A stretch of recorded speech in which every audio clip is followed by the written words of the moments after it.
السلام علیکم سر۔ وعلیکم السلام سر۔ ناگزیر ڈیجیٹل ٹی وی کی تیسری سالگرہ پر ہمارے پلیٹ فارم پر آنے پر آپ کو ویلکم کرتے ہیں سر۔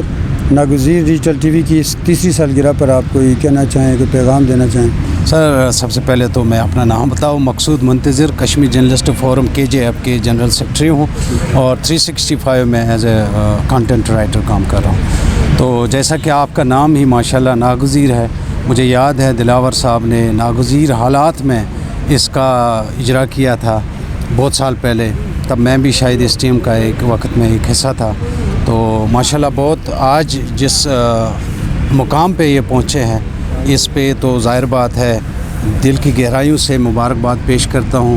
اس وجہ سے نہیں ہے صرف انہوں نے سال گزارے ہیں، مشکل حالات میں انہوں نے اس سفر کو طے کیا ہے، اس چھوٹے سے پودے کو ایک تناور درخت بنایا، یہ بڑی بات ہے۔ اور ایک اور چیز ہے جو یونیک بات ہے اس ناگزیر کی، اور اب ڈیجیٹل بھی ہے، میرے خیال میں GK کے نام سے ہے، تو ایک کشمیر کے حوالے سے ہمیشہ یہ کشمیر کی آواز بنے رہے ہیں، یہ بڑی بات ہے۔ مظلوم کشمیری ہو یا خطہ آزاد کشمیر کے لوگ ہیں، ان کے جو مسائل ہیں ہر وقت ہمہ وقت انہوں نے کوشش کی ہے ان کے مسائل حل کریں، اور کشمیریوں کی جو آواز ہے، مسئلہ کشمیر جو ہے وہ دنیا کے عالمی سطح پہ اس کو اجاگر کرنے کی انہوں نے بہت کوشش کی۔ میری دعا ہے کہ ان کا سفر جاری رہے اور اسی طرح لمحہ بہ لمحہ سال بہ سال یہ ترقی کرتے رہیں۔ بہت شکریہ سر۔ Thank you sir.